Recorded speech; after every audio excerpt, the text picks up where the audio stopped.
The journey of just being witnessed publicly in the things that are the taboo has been such a strength training exercise for me. And I have been burned, and I have been slapped on the wrist, and I have been threatened not to speak about these things. And simultaneously, what justice am I doing if I'm not being really transparent with my platform?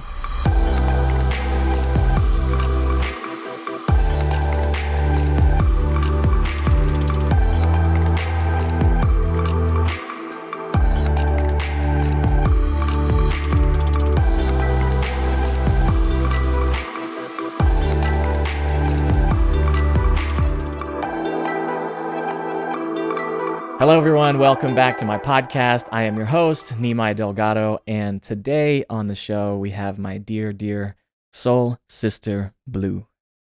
Blu is simply magical. She is an artist in every sense of the word.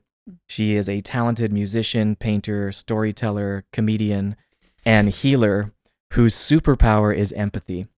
She makes everyone in her presence feel seen, heard, and loved. She is a student of the Gene Keys and has devoted her life to helping others discover, activate, and maximize their own genetic potential and live out their highest purpose.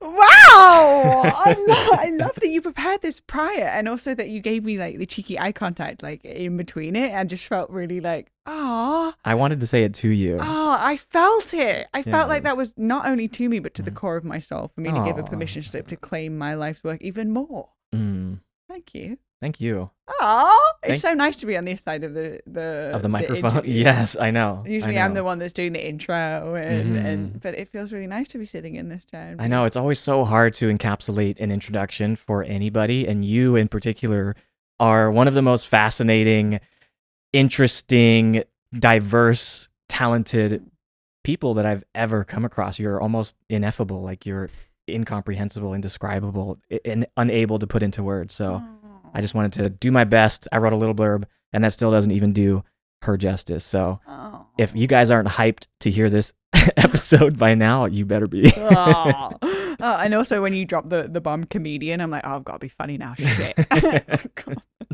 I don't think it's very hard for you. No one's ever introduced me as a comedian before, so I'll just like put that in my little heart. Cool. I think you're hilarious.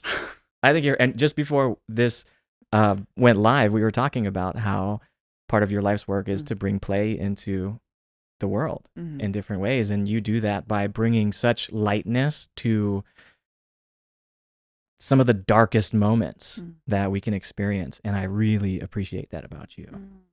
Thank you. I feel like, this human experience can get very serious. And as adults, like when we're kids, we're birthed into this world, and we can play with a cardboard box for 7 hours straight, and it'd be the most fascinating thing. And it's not a cardboard box, it is a spaceship to the moon, and I'm in it, and I'm like really in that zone, and then every single cell in my body believes that it's true. And then that's just why children are such geniuses. And then we get older and we just get a little bit more shriveled like a prune, or like, and then everything just becomes so serious, and we override the importance of play. When I think actually the energetics of play and having an orgasm are the two highest frequencies and the peak energies that the human experience can tap into. It's also the prime frequency of manifestation, because it's such a heightened state of consciousness. So we're always manifesting consciously or unconsciously. But if we're playing as a part of the fabric of our day, our manifestations are going to be much faster because of the frequency we're emanating out into the universe. So for me, play is a pillar in my temple. And if I start getting over serious, even Chelsea, who's doing behind the scenes of the podcast, she works with me, and shout out Chelsea, the best wizard in the whole world. Chelsea, whenever I get like into this over seriousness, she looks at me, she really gets me now. She's like, hey Blu, let's put on a song and let's dance. And like, nothing in my being wants to dance, but that's why I need to even more, because it's about shaking off that stagnation of the contraction of the moment, which then just touches everything that I do from that point forward. So playing, singing, freestyling, knee slides across the floor to a Bon Jovi song, like this is so important, because my mentor told me that one of the greatest diseases on the planet is over seriousness. If we actually zoom out, we're just floating on a massive rock hurling through space at millions of miles an hour, held into orbit by a giant ball of fire. What is actually going on? I don't know, but I'm going to have a good time while we're here. I love this. I love this. How do I even get into this conversation with you? I feel like there's so many directions I want to go with you. And I think the first thing that I want to do, and you touched on this earlier about when we were a kid, about how we could have such presence with whatever we were doing and such lightness with whatever we were doing. And what you described with the box, you just described my cat. The cat's a genius. Shout out Ghost, my new kitten. But I've seen him play with a box with such joy and such playfulness and curiosity. And I'm like, man, how can I approach life that way? And it really is through the lens of a child. And you can appreciate how a child can see things and have the imagination to create. And you're absolutely right. Over time, that light in a child's eye slowly diminishes because of this maybe projection, maybe a caretaker wanting the best for that child and thinking that their reality is the best advice or guidance that they could provide for that child. So I would love to hear your journey from being raised in England to going to Florida to ending up in Hollywood and now ending up in this chair talking to me. How did I get here? Well, I feel like I also just have to give a lot of credit to my father for his play codes, because I feel like we are all just sort of walking through a hall of mirrors, and simultaneously we can only meet people where we've gone within ourselves. So if we're raised as a child and then our parents have lost the connection to be able to play, then we can only project our map of consciousness onto our child. And if there's no play that exists, then it almost creates a new default within the child that's also not somewhere that is part of what's available for me in my human experience. However, as a child, my father is a toy maker. And so was my father and my mother worked together. My father was the sort of the face of the toy company, but actually my parents are Mr. and Mrs. Claus for the most part, because they mass produce toys for children. And my father is just like such amazing humor and doesn't take life too seriously and gets along with everybody and is constantly goofing around. And so my map as a child, it included that imagination realm of play.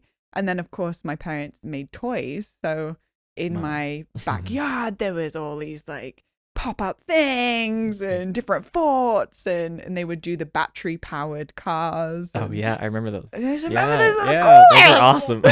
And so they would have a warehouse and they would go to work and do sort of the emails and whatnot and all that sort of stuff in the office. But then the warehouse was just rows and rows of boxes.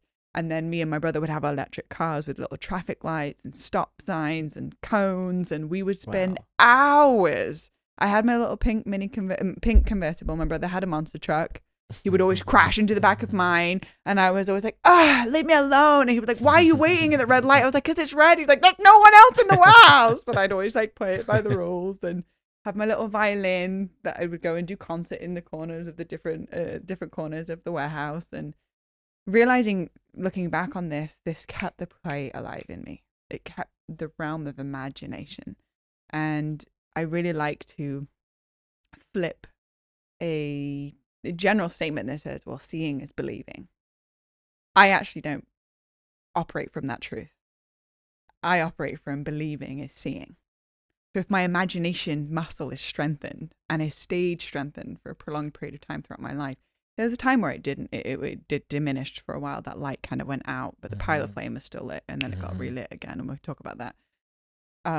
But if I can believe it and I can feel it, then I can create it. And I believe that every single person on this planet operates in a reality of infinite possibilities, but sometimes we have these blinders on that only allow us to believe in a certain lens or a certain avenue.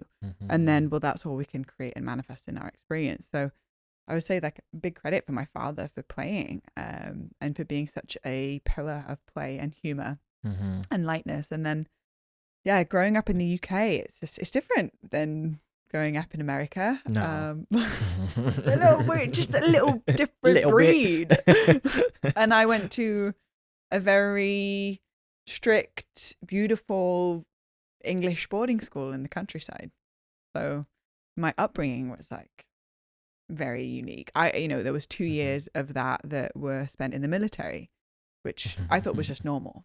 Oh, we go to school, we sleep at school, that's normal.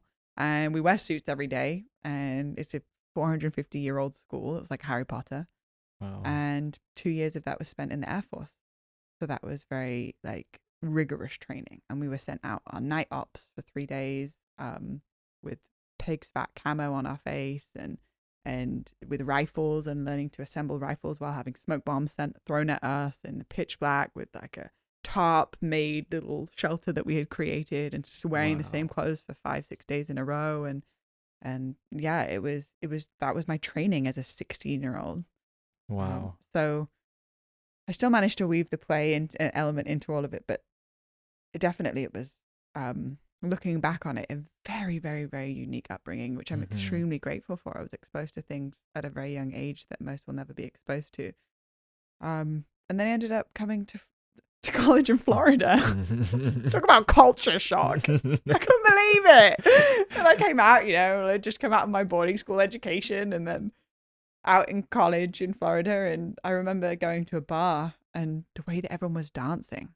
Right, in the UK we dance face to face, right? If you're going to dance with someone, not it's in like Florida. Dance face to face. They get down in Florida. Well, in Florida, I tell you, it's you discover twerking, huh? Completely different. They don't even look at you in the eye. They'll just latch on behind you and then start grinding.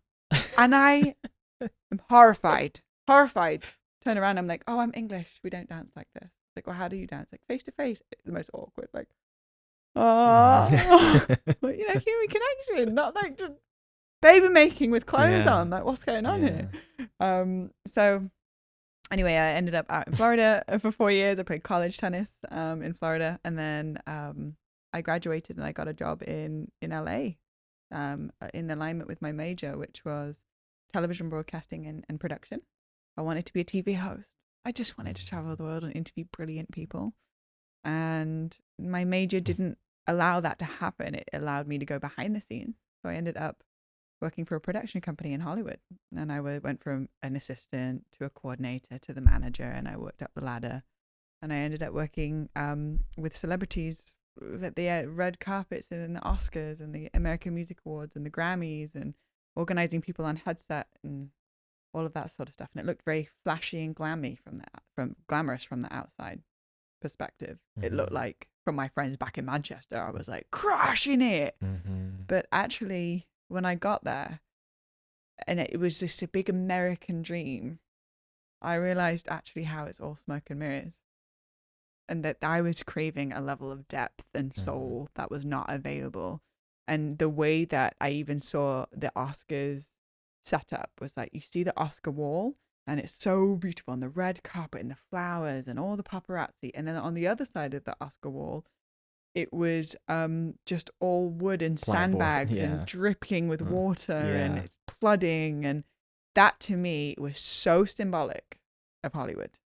Like, oh, we put these filters on and we have these, what are you wearing? And scripted answers and presenting ourselves like these versions of ourselves that we think the world will applaud dearly and receive the awards.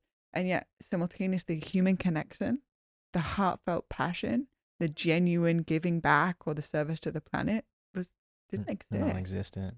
Yeah. I think there's so much to unpack there with your story, and especially the moving to LA part in Hollywood and actually realizing the things that you worked so hard and dreamed of and you attaining them, and only to realize, like you said, your friends thought from the outside looking in that you were crushing it, but really the only thing that was getting crushed was your soul, because it was being fit into a box, and you clearly, even probably from a young age, displayed that you are so much more expansive than a position like that. And I truly believe that life gives us exactly what we ask for, and whether we can see it in the moment or not, but later on, give it some time, and some reflection, and you can see very clearly the bigger picture from a broader perspective and notice that what you experienced is the exact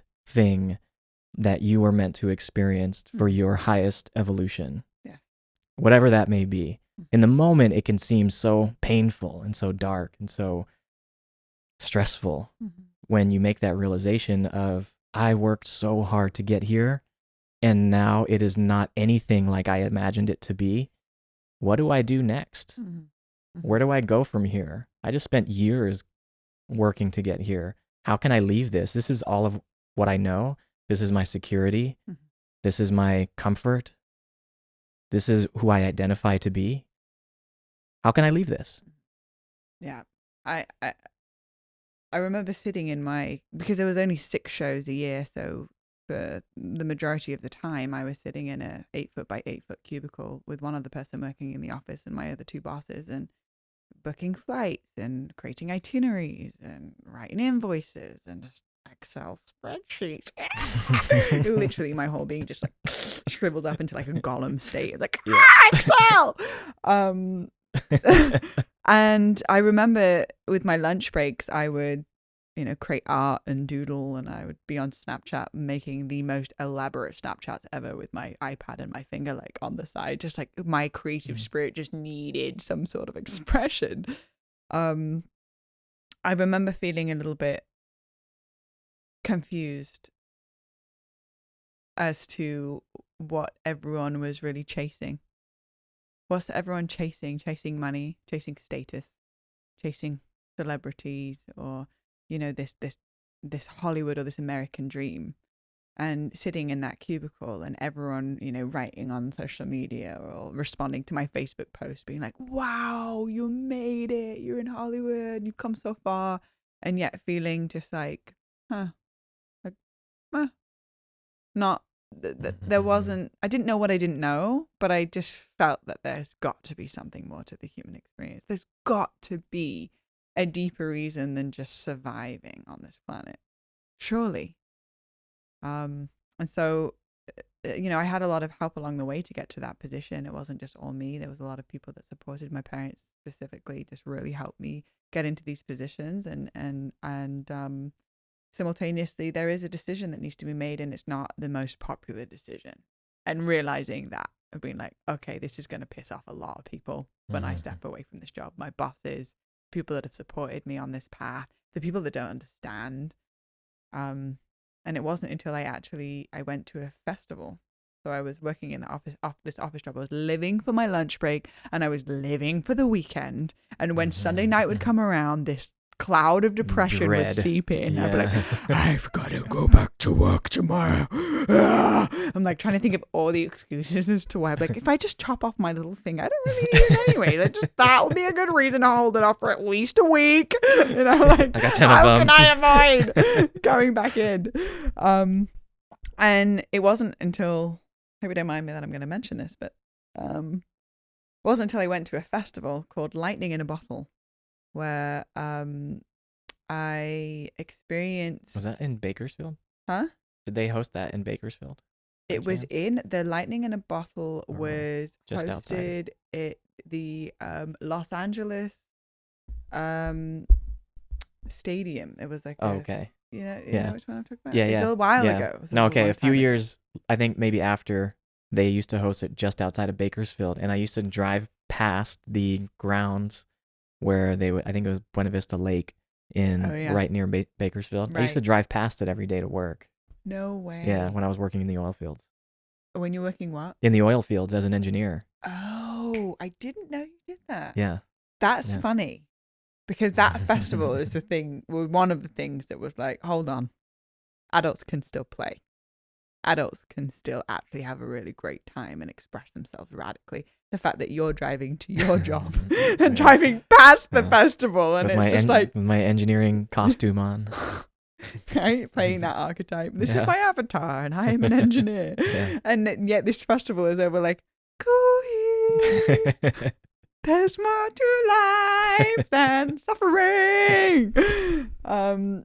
Anyway, I got like a snippet of adults playing, fire dances and and musicians and stadiums and beautiful pieces of artwork and live artists. And it was just such a wake-up call for me. And then it wasn't until a couple of weeks later I did my very first mushroom journey.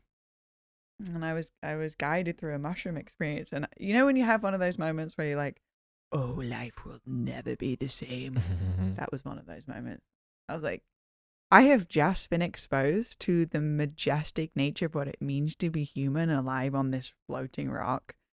And now I'm going to go sit in my 8-foot by 8-foot cubicle and just pretend like everything's fine. Once I'm exposed to it, I can't unsee it. And so it's just a matter of time of really allowing myself to rip the Band-Aid off and get really uncomfortable for a hot minute. But then that's actually when my life truly began. Wow. Yeah. Wow, that's powerful. I've never spoken about plant medicine on this show before. And it's something that I've wanted to speak about for so many episodes and times that I've had an opportunity to share online. And I believe in the power of plants. It's what my life's work has been revolving around for some time now.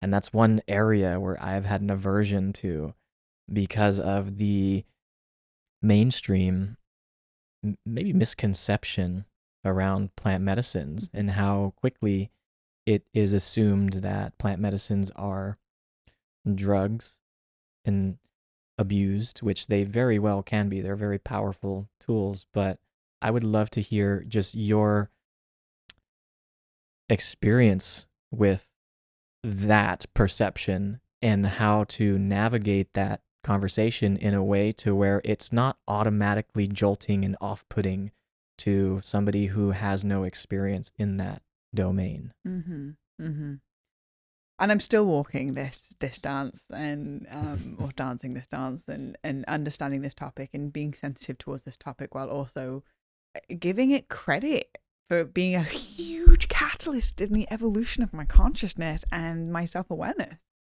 And it requires the right context, frame, and deep understanding around it. So it's not just to be mentioned willy-nilly, but to really to dive deeper into it. And I can understand why there's resistance to speak into it, specifically with a podcast like you have, which is reaching many people, and then the preconceived notion around psychedelics, mushrooms, LSD, ayahuasca, different psychoactive plant medicine. Well, LSD isn't plant medicine, but psychoactive medicines or drugs, however you like to call it. There is, a lot of dogma that is placed out around these things where it's going to trigger people even just by speaking into it. And it takes a great deal of courage to have a public platform and to share about one big piece that actually has changed the course of my life.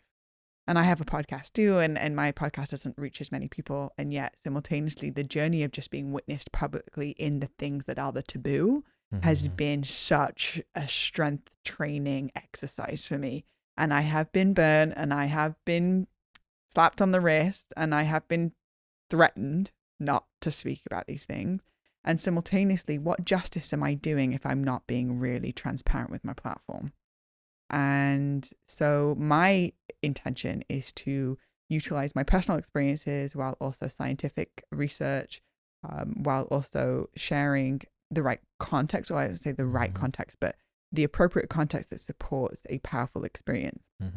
So my very first experience with mushrooms, like I said, changed my life. It was a pivotal moment where the veil of what everything that I thought I'd known it mean to be human kind of just fall away for that day. And I saw that the trees were breathing and communicating with the other trees. I looked at my hand and I remember seeing the many layers and the multifaceted experience to have a human body, and to it's kind of like this quantum computer that our soul has decided to incarnate into, and it's a temple of our soul's expression and how to treat it well, and how it's directly interlaced with the food that's on our plate, with the suffering of that sentient life has gone through, and I ingest it into my being and it becomes a part of my body. And just realizing a deeper level of activity around everything that I am around, from the people that I, sit in front of or I'm present with. Like you said in my intro, that people feel seen and celebrated in my presence. Well, yes, because everybody's God wrapped in physical form, and it's one thing to just like understand it, but it's another thing to truly live it. And I think that that's where knowledge and wisdom, that the difference for me of the journey of working with plant medicines and introducing myself into the interconnected nature of all of life, is the merging from just wisdom into knowledge. Like it's just who I am. From knowledge into wisdom. It's just it becomes who I am. And so working with plant medicines, specifically psilocybin, I've experienced in a not great setting, and I've experienced in a very powerful setting. And what I would say is that we have allies from the plant world that are helping us learn to listen. And the plant medicine isn't necessarily here teaching us how to feel better. They're teachers of how to help us get better at feeling. And in a world of distractions, and in a world of spreading our energy very thinly, these are teachers that remind us of the power of our breath, that remind us of the power of our intention, that remind us of the interconnected nature between us and all of life. And recognizing when that becomes a general truth, then I would never treat others any differently than what I'd like to be treated myself. Because it really does. Every action, thought, word, or deed, everything comes back to its place of origin. So you tell a white lie, you're like, God, I hope that will never come to the surface. I'll just get away with it because it's more uncomfortable to be seen in my truth in this moment. So I'll just say a little white lie. Well, that white lie will come up to the surface at some point through the law of nature of the planet. This is the law of karma. So the psilocybin taught me like the mycelium network of interconnected between all living beings or all of life. If you see the movie Fantastic Fungi, it shows you the interconnected nature of all of the mushrooms around this. This is like an internet network underneath every footstep that we walk on. Well, we are also no separate from this nature. We are interconnected. So how I treat you will run through your system and come back into my experience. And so if we want to start creating a life where we live in our own heaven on earth, we must realize that any time the finger goes out to blame another for an internal discomfort, we give our power away and we're disconnected from the interconnected nature that we are all inherently born as. So this took me on a journey of past relationships and looking at my relationship with my family and looking at my relationship with the narrative in which I was playing, which was, oh, look, I'm a successful person and yet I feel dead on the inside. Who am I living my life for? My parents' version of what my life is supposed to look like, my school's version of what my life is supposed to look like, society's expectation of what my life is supposed to look like? Or am I living it based off of the feeling that it produces in my being, which then internally creates my external reality? Because it's not about what we do in this life. It's about who we be while we do it. That's going to make the biggest difference. And I realized every day when I was showing up in my job, I didn't want to be there. So energetically, it was like running on a treadmill. It was giving me something to do, but I wasn't inching forward at all. And so if I want to inch forward, I got to get uncomfortable and I got to face off with, who am I living my life for? Myself or for someone else? And where am I living my life from? From my heart or from my brain?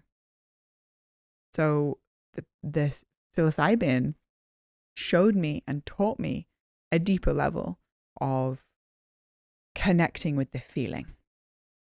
And first and foremost, before we get to this elaborate state of heaven on earth and living my dreams and living my best life, it's like actually realizing, where am I not in alignment? I got to face off with all that, because the journey to enlightenment is down, in, and then up. And so it requires a deep level of self-awareness, and some things it's very, very, very uncomfortable for people to face off with. Just drop the mic here. We're done. Thank you for that incredibly powerful perspective. I mean, there's so many things in there that I want to unpack, and so many things that I can also relate to with the chasing of the proverbial carrot that's dangling in front of you. And you're on this hamster wheel chasing this idea that is placed in the future. It's never where you are. It's always in some other location. It's always in another future time or timeline.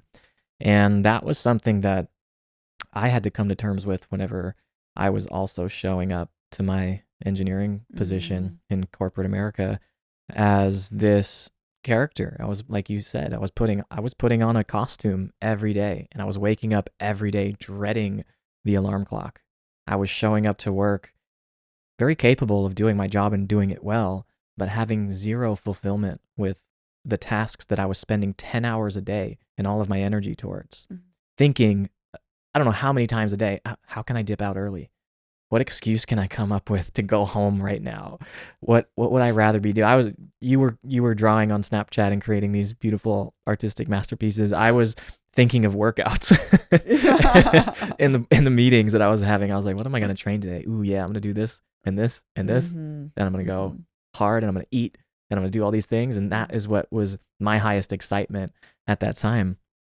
And there is such a bliss in living in that denial.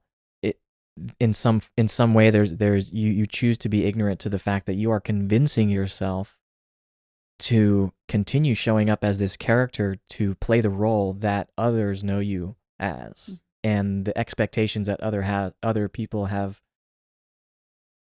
had for you and supported you, like you said.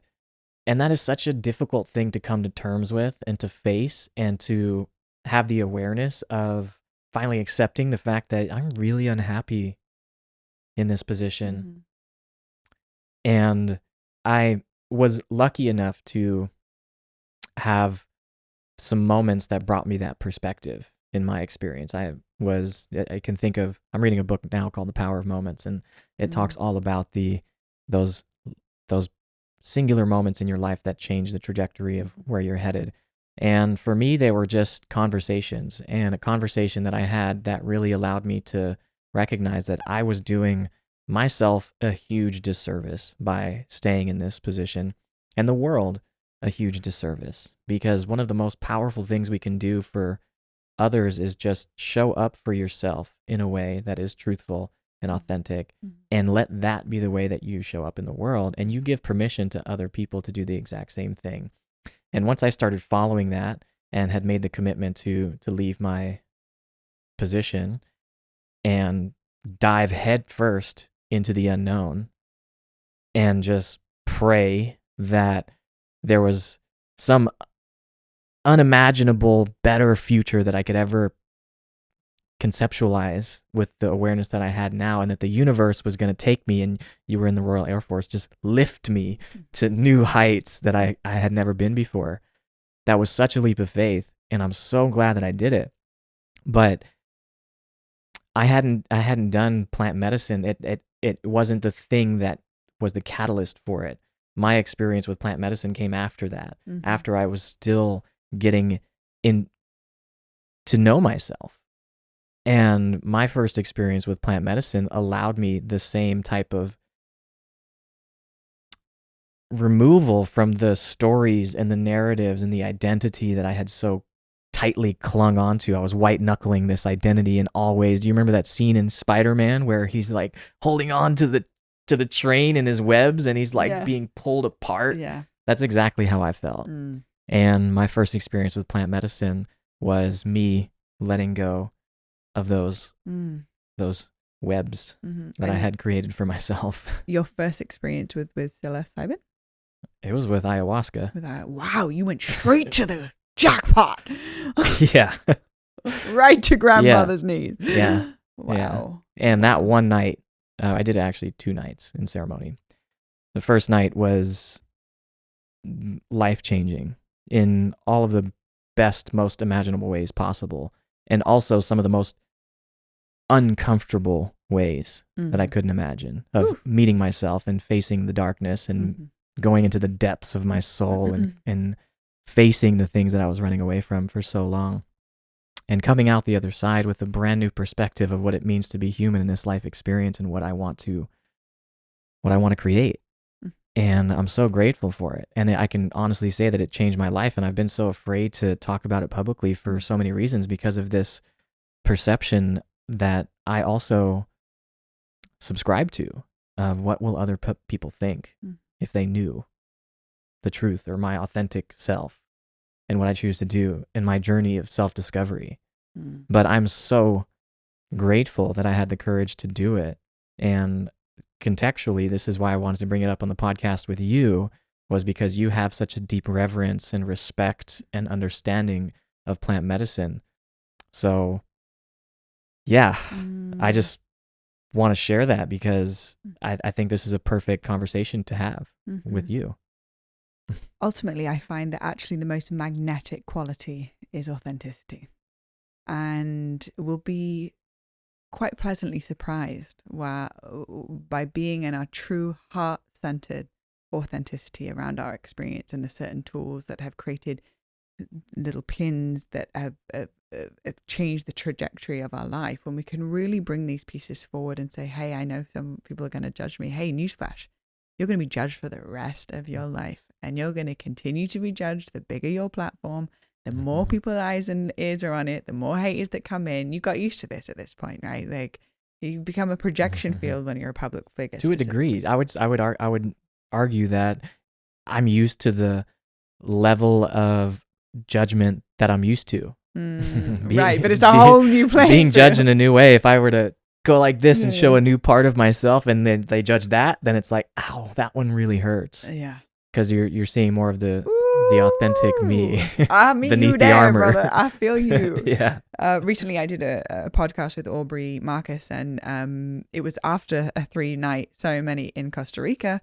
And in one of the ceremonies, some really powerful stuff happened. And he was like, I'd really love to do a podcast with you about this. And this is my first time. I've talked about plant medicine and psychedelics for quite a while on my platform. However, I haven't spoken about this very specific area with the healing mat and energy work within the medicine space, with specifically working with ayahuasca. And so this felt like that new part of the heart pocket, where it was like, hey, I can totally get judged about my body, my dietary, my lifestyle, whatever, right? But like, when it comes to my relationship with diving to the depth of an ego death in an ayahuasca ceremony and opening up this area, it's a whole new realm.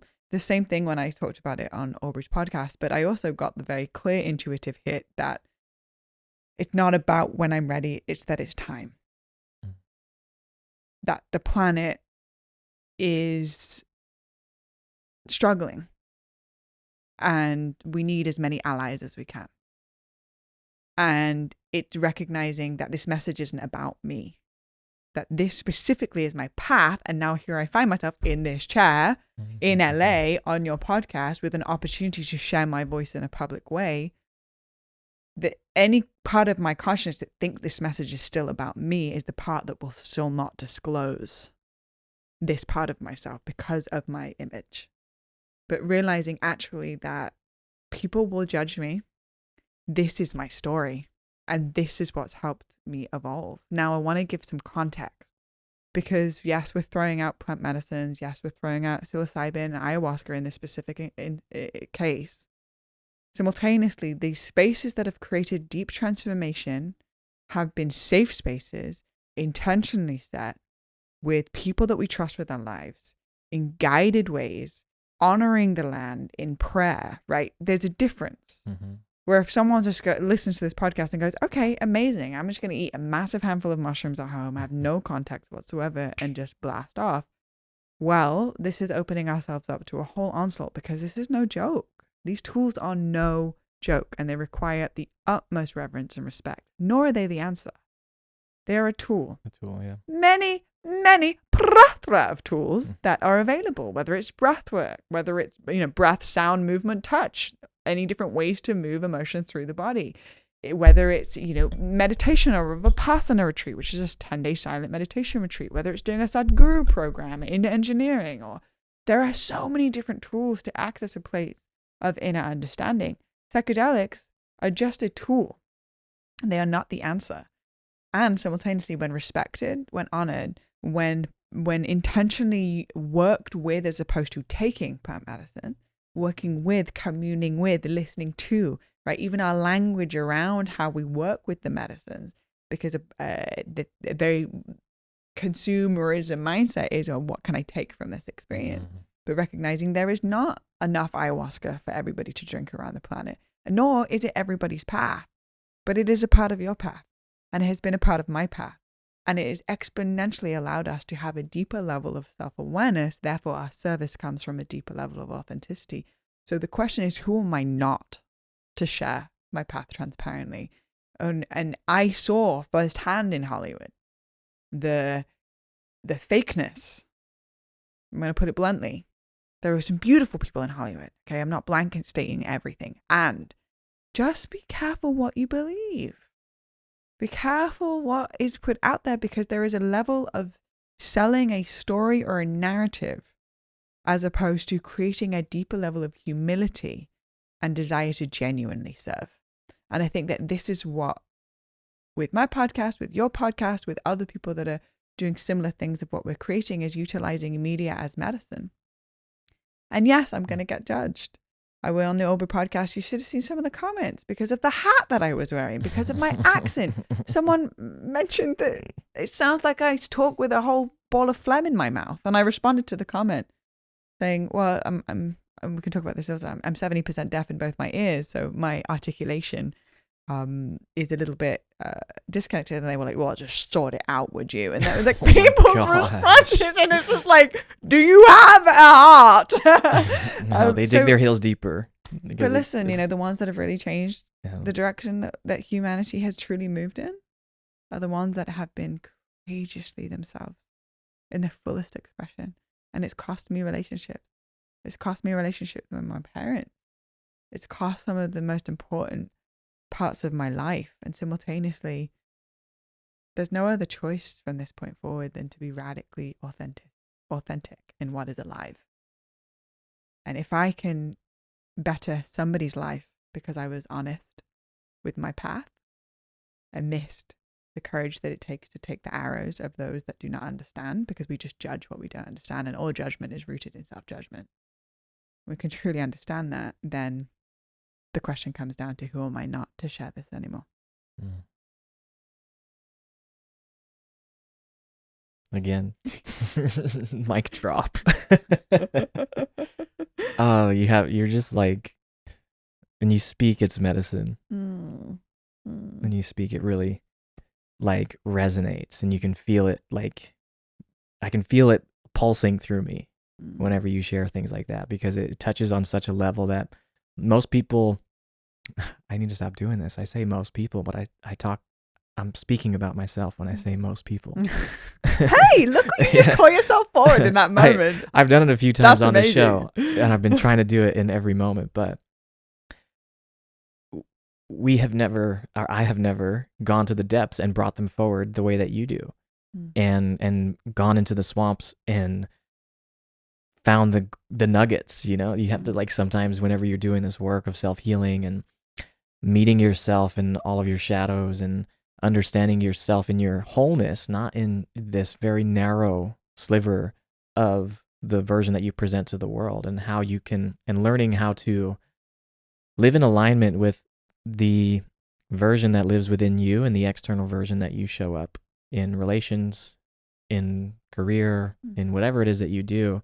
And what I found is that the more that I align and calibrate myself to this authentic version at all times, the more that the universe seems to reflect who I am in people, in circumstances, in things, in opportunities, and it becomes effortless.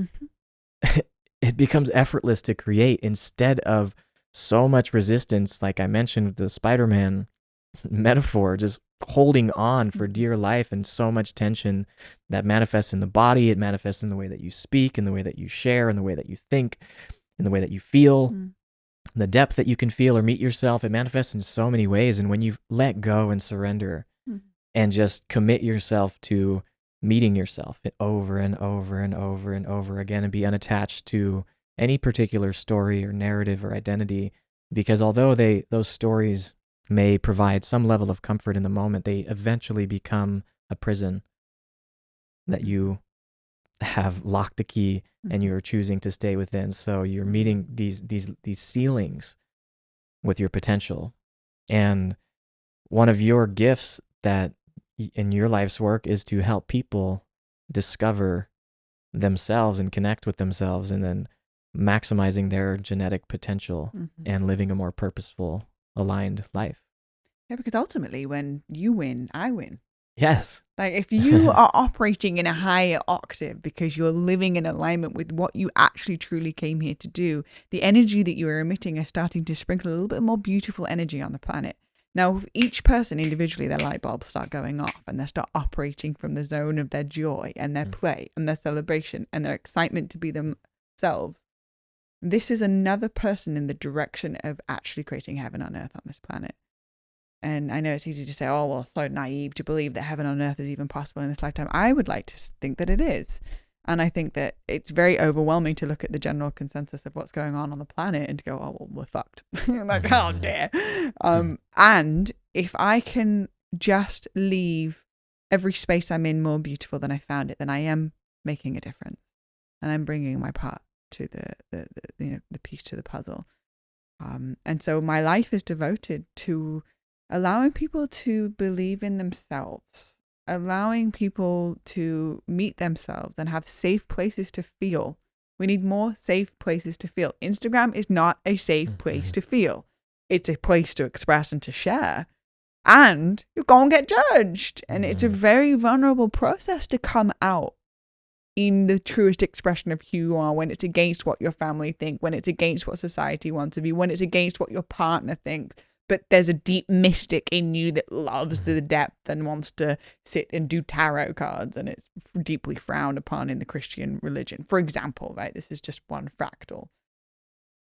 It takes courage, and so it requires a safe space for that flower to start opening, and it is the delicateness of a flower blooming, and it needs the right soil, and it needs the right amount of sunlight, and it needs the right amount of water, and the right condition, and the right size pot. And eventually it's a very delicate process when this flower starts to open.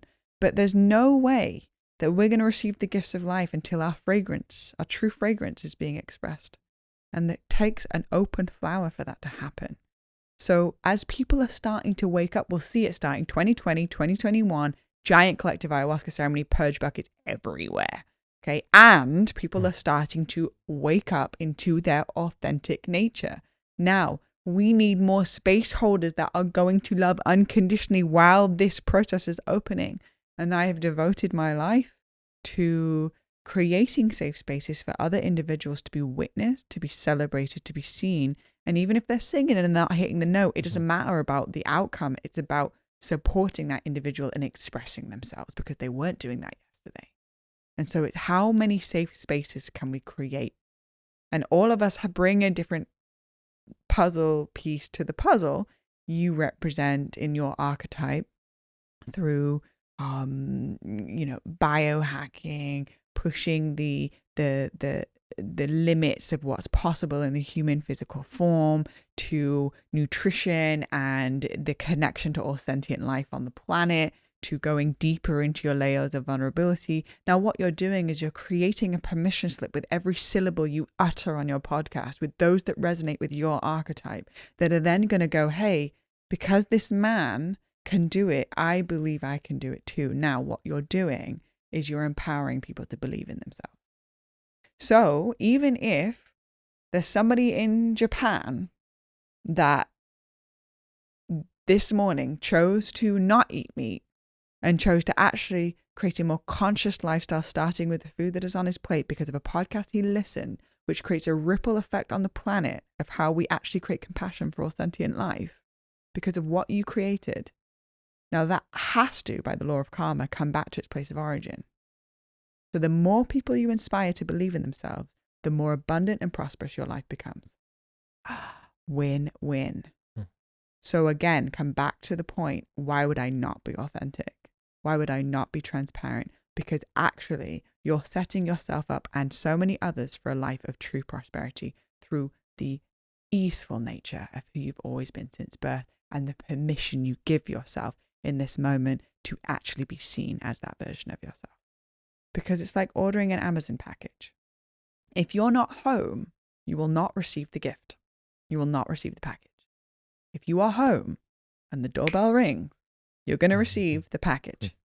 You're only going to receive the gifts from the universe that are always around you and are destined for you by birthright if you are being authentic to the feelings that pulse within your own gut and your own heart.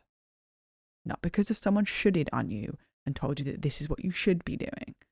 No, because you're not home to receive the gift. So our journey, I believe, as humans, is to find that safe space to feel what is alive. And from those feelings, find what it is that actually lights us up.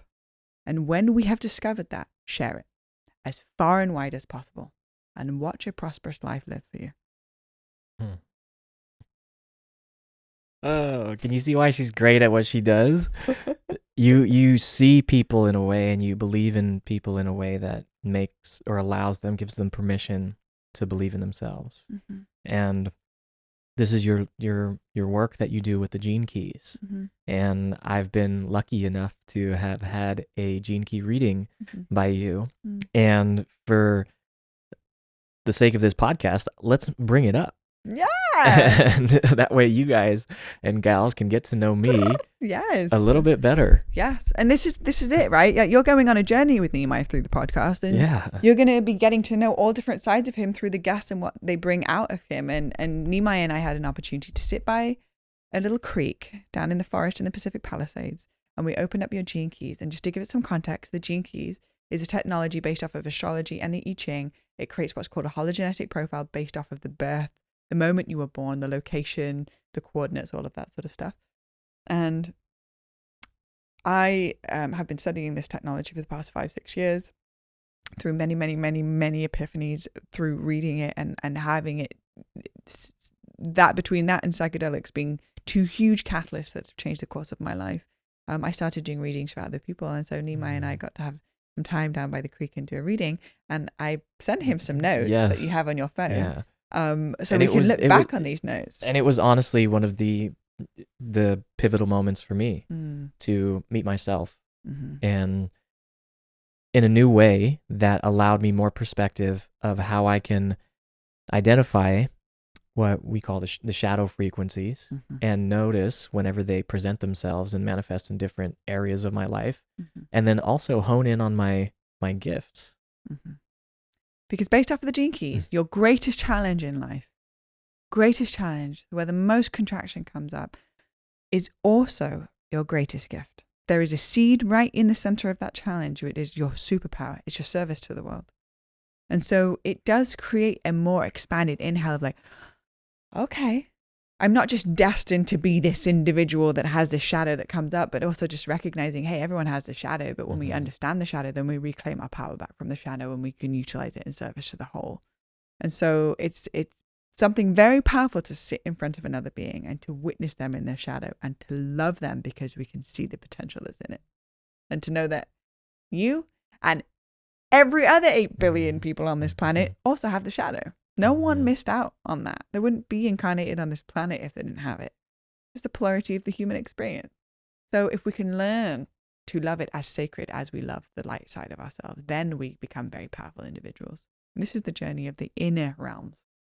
And so we can then enjoy the external experience of what it means to be human, but it's not, our happiness isn't based on it. And so let's have a look at your Gene Keys and publicly lay you out here for the world to see. We can do a little summary of it based off of the notes that I sent you after our session. Okay, so we got the Cancer Leo energy in you. This is astrology. So the Cancerian energy is the nurturer and the caregiver and the life bringer. And you have such a beautiful tenderness to you, which creates you to be very, it's funny, your mum just texted you as soon as I said that, right? So we've got that mama energy. And it's the nurturer, the life bringer, the carer. You have this podcast because you care. You care about what other people are doing with their lives and how they're weaving through this world from a place of genuinely caring about a sentient life. Like, this is the caregiver in you, and ultimately part of that Cancerian energy is to acknowledge where there's separation on the planet. Like, this is a big focus for you, is where are we in separation, right? And there's a big part of your brand is veganism, of course, and the separation that we actually disassociate with the plastic wrapped chopped up meat that we see in the grocery store, and we disassociate with that this was a sentient life that was separated from its baby and put in awful conditions and is stressed for the majority of its life and hormone fed so that it grows at exaggerated rates so that we can have more meat on our table. Like, this is part of the fabric of your experience, is speaking into where we become so disconnected and separated, because you're here through carrying a communion to come back together as one. And then there's the Leo energy, which is the illuminated leader in that direction. So it's the caregiver and the nurturer, while simultaneously illuminated leader in that direction, and a courageous creator. So of course we have this conversation of, hey, there's this part of my pocket that's like, I'm going to talk about plant medicine for the first time on the podcast. I'm used to being judged in all of this area, but this is a whole new realm to be judged in. I'm like, well, actually, you're here to be a courageous creator. So your initiation with the podcast, as you take people on a journey through your teachings and through the people that come on the podcast, is also deeper and deeper and deeper layers of courage to be vulnerable yourself. When you lean into that discomfort, you're going to see exponential amount of growth happen for you, an exponential amount of more ears and eyes and hearts tuning into the frequency and what your podcast emits, because it's real, and people love real. In a sea of illusions, people, I feel like I can do that in his presence because it's real. So this is a part of your signature. And then we've got let's have a look. Oh, I didn't send you your chart. So these are just my notes. So we can look over the notes too.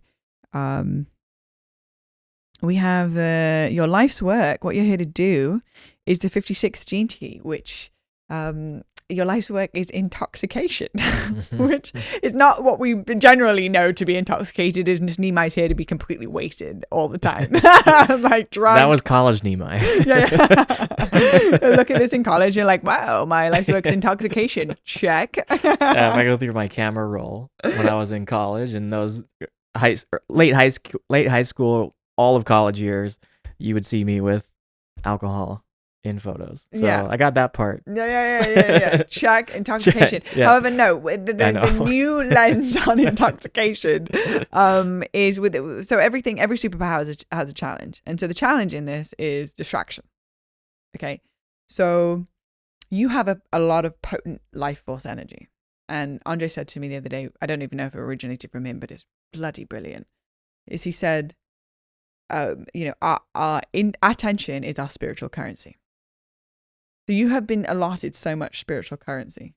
Now, if your attention is being sent towards Instagram, scrolling, to watching Netflix, to masturbating, to go, I mean, there's just so many different ways that we can distract ourselves, right? To eating, these are beautiful things and there's nothing wrong with it. But when our attention and intention is being spread very thinly to these areas, then our life's work, your life's work, I say our because I have it in my chart too, your life's work is spread very thinly with the potency of what you're here to do is intoxicate people with your presence. That's why I see you on the big stages. That's why I see you delivering talks, and the panel at Facebook. Like, this is you in your zone of genius. Now, you, when you're in those presents, if you spent the day being distracted and then you showed up, you're going to be a fraction of as potent as you can be when you set your day up strategically that allows you to meditate and find your center, write and find your focus, to be in silence, to find your listening, and to start your day from this place, recognizing that your greatest challenge is distraction. And so you set yourself up strategically to counterbalance that, to support the energy to go into your intoxication. And now, again, watch your podcast or whatever it is that you create become way more potent. And with much less effort, much more reward, because our energy focus in a certain area will create very fertile soil where you won't have to really do anything and things will just start growing. So, and it also talks about that your life must always be an adventure for you. Yes. So you're called a changer, where you thrive in change, the new experiences. And so some people think, well, because I'm a changer and I thrive in new experiences, getting a house and going for a lease for 2 years feels a little bit like, but even within having a home, being a changer is to change the furniture around a lot, or change up your morning practice, or go a different route when you go on the skateboard. This is going to be things that are going to really activate that like excitement and that intoxication to be there, because you do actually thrive in change. Diversity, adventures, travel. And then, it also talks about that you're just a master of, like, you can do so many different things. And the best option for you is to create something that supports you to find variety. That you're always like switching it up and finding new ways of doing things. These are I haven't looked at this in a while, so I'm glad that we're revisiting it, because it's such a beautiful reminder for me that I know that whenever I set my mind to something and give it my attention and focus, that I can create whatever I want. And I've had this really strong belief in myself since I was as long as I can remember, that I can do whatever I set my mind to. And it's always been one of my gifts since I was younger. I never had the disempowering belief that even my best wasn't good enough. I knew that if I gave it my best, it would always work out to my benefit. And lately, I feel like with just juggling multiple businesses, juggling my social media, my YouTube, my podcast, my relationships, my everything has been just so spread thin, like we were talking about, that it has affected my output, my creative output. And I was having this conversation the other day where I feel like my creative juices I've had a drought in my creative juices. So this podcast is one of the things that I've really been excited about, because it gives me the opportunity to talk and to have incredible, mystical, intergalactic beings like yourself to chat with for an hour, and then also allow me to expand and transcend the type of media and content that I've been putting out, and this identity that I've so tightly held onto for so long. So I'm nurturing that. I'm trying to water that seed and watch it blossom and allow everyone to smell the fragrance that is Nimai. Your bloomed flower. Well, the question for you is, where am I leaking my life force energy? And you don't have to answer that right now, but more so just as a question of contemplation to sit with a thing. And anybody that's tuning into this, even if you don't have this in your Gene Keys chart, this is just a general thing on the planet, which is we've become so deeply distracted. And of course, if our attention is our spiritual currency, or it's just our currency in general, then of course there are big tech companies and social media companies that have specifically through neuroscience set up certain apps and ways of utilizing these social media to grab our attention, to the point where we're now desaturating our relationships. We're desaturating our time eating. We're desaturating our time sitting in the silence. In fact, the silence is so piercingly loud and uncomfortable that it needs to be filled with some sort of distraction. Now, if you can specifically, because it's your life's work, which is really, really what you're here to do in the world, your purpose is different. It's just who you are. But what you're here to do is your life's work is to intoxicate people through illuminated leadership, of empowering them through deeply caring. Then we get clear on the direction we're moving in. And now the contemplation is, hey, what areas of my life am I leaking my life force energy, which is stopping me from having that as a primary target in my life, which is now draining my life force energy and my zest for being alive, because I've lost sight of my target and my days are filled with distraction, where it creates this narrative of I've got so much to do and I don't feel like I'm getting anything done. I'm on that's essentially, I felt like I was on a new hamster wheel. Yes. I swapped it for another one. Yeah. It's like, oh, this one's pink and shiny. Yeah, try this one on. But it's another wheel. Yeah, I've been here before.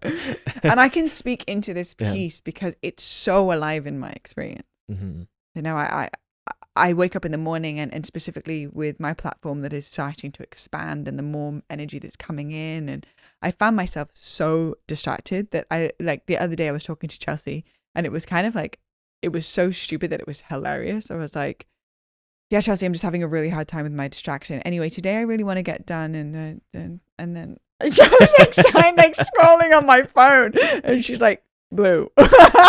And I just like had a moment of realizing like what just happened, and I was like, this is what I'm talking about. I have the goal and the vision, and then there's this human part of me that just does not want to sit in silence and must fill it with this pain and pleasure cycle, which is like heightened experiences and then suffering, and then heightened experiences and then suffering. And it's like, wait, can we just create that intoxication of, because right now you're in the right frame, right? So we're in an intoxicating conversation, and it's like we're in it, right? We're like, like, feel you, you're feeling me, and we're here, we're in our intoxication. How can we start allowing the frequency of this energy to be seeped into our days? Yeah. And you know what's interesting is that as I reflect, and I have been reflecting for the past few months, actually, it's been a few months I've been in this place, I part of me is just like, you know, you have productivity guilt. You are a overachiever, perfectionist, somebody that is always needing to produce, perform, achieve, acquire, all of these things, and stillness and being still, like you said, the contrasting experience is something that I desperately crave. Yeah. And whenever I'm not allowed to have it, or I dedicate my energy towards my businesses or my career, I feel trapped, and that can be unmotivating for me. But there's a deeper part of myself that always is still trusting and believing that this experience that I'm going through right now and this contrast that I'm living contains within it the seed of opportunity. And I try to look at my life as these, we all have, there's two ends of a spectrum of the great moments and the low moments, right? And if you were to imagine your life as a canvas, you're an artist, you have a canvas, and with each contrasting experience that we would in the moment identify as unpleasant or discomfort or uncomfortable, let's say that we shade in a little bit on the portrait or on the canvas. And then over time, as we continue our life experiences, there's more and more shading. And then eventually we can take a step back and look at the beautiful creation that is in front of us, that those contrasting experiences are part of the whole picture and the wholeness of who you are. And it allows you to have more definition and refine your life and who you are in a way that you can't without the contrast. So even though I'm experiencing this right now, I'm trying to take a step back and remember and trusting that this is going to be a beautiful shaded area in the canvas that is my life. And even another layer to that one, right at the end of the Gene Keys notes, I read that there's no more trying, right? So you're like, I'm trying to look back and see, like, no, you are right now in this conversation.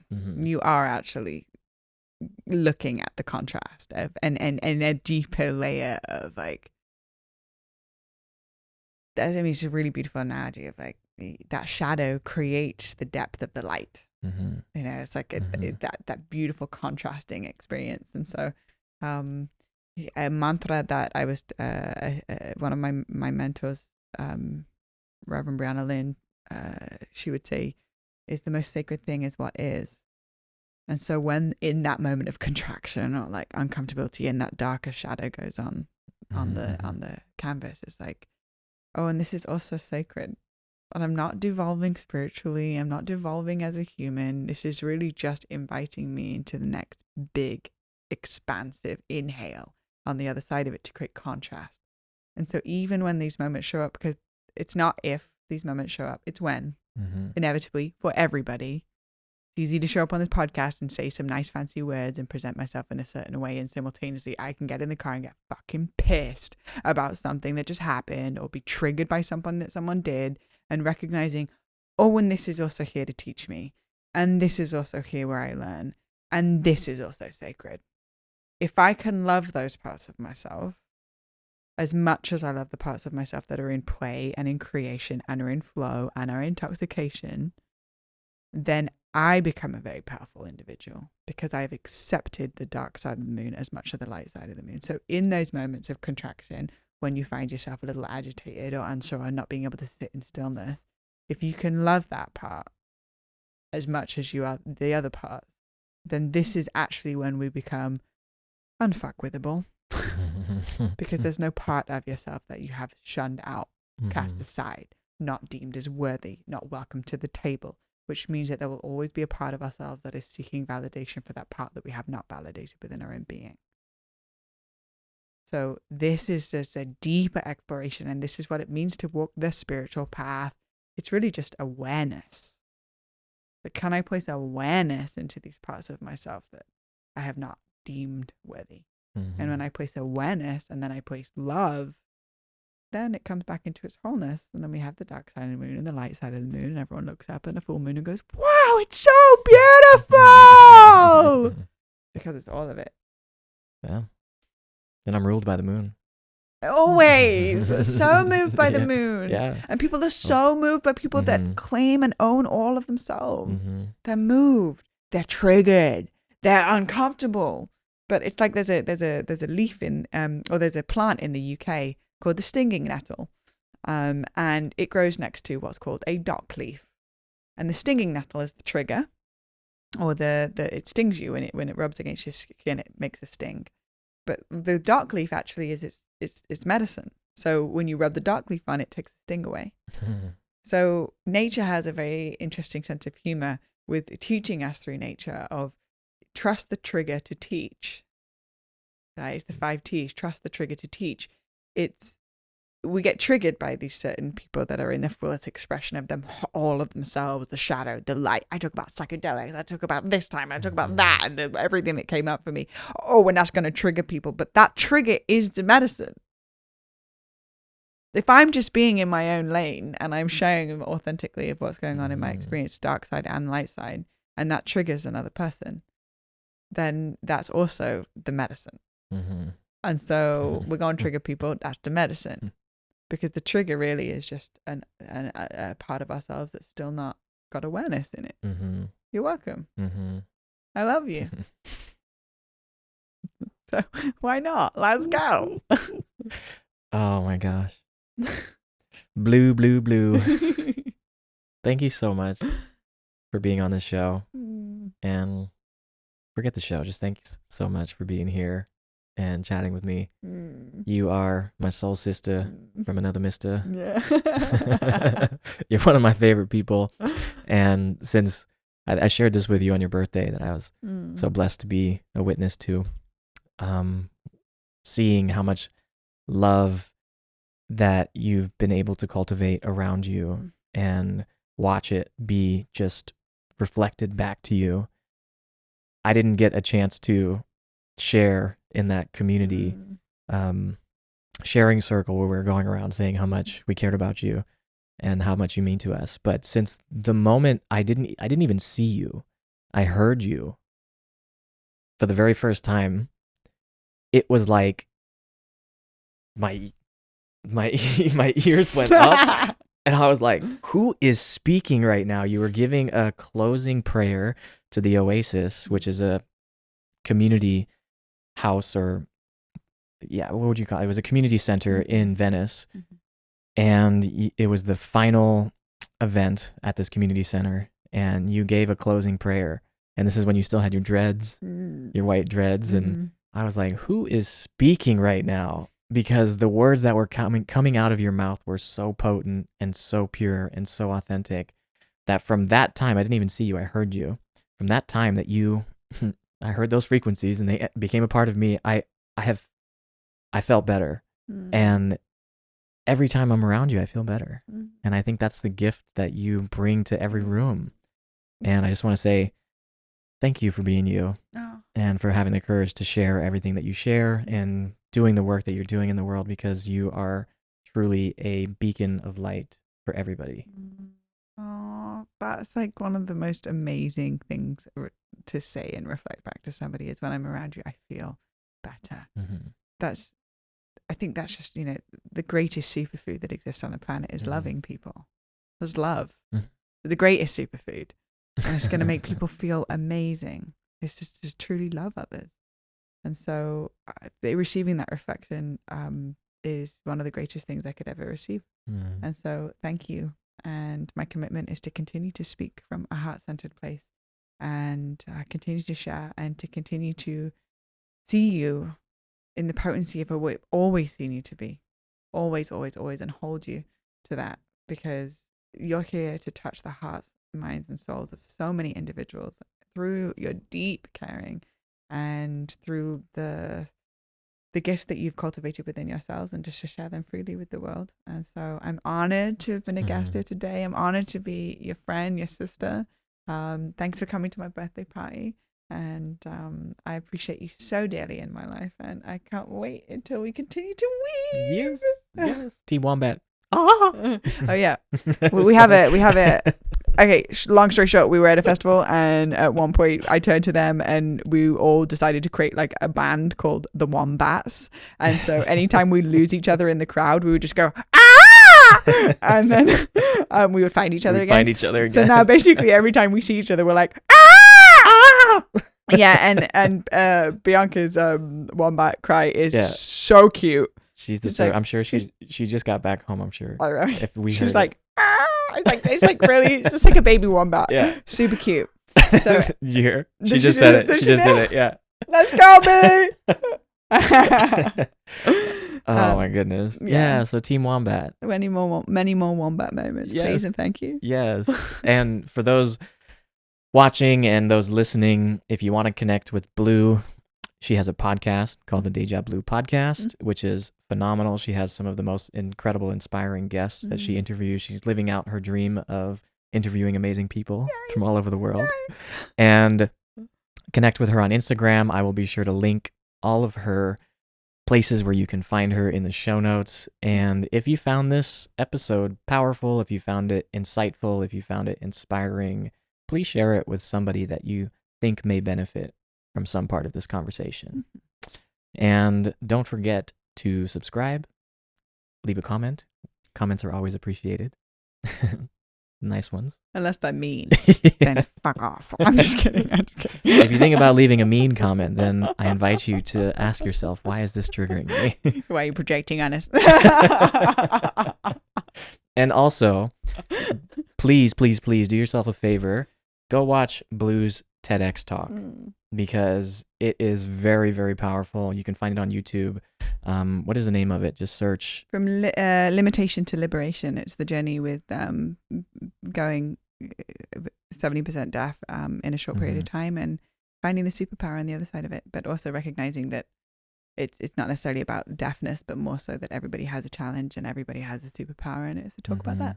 Yes, and we didn't get to talk about it, but I have a feeling that this isn't going to be our only episode on the show. I mean, hey, I'll come back. You just tell me when and where. I'll be here. Awesome. Well, thank you so much again. And thank you, each and every one of you, for spending the last hour, however long it's been. I lost track of time. And as always, sending you all love and light.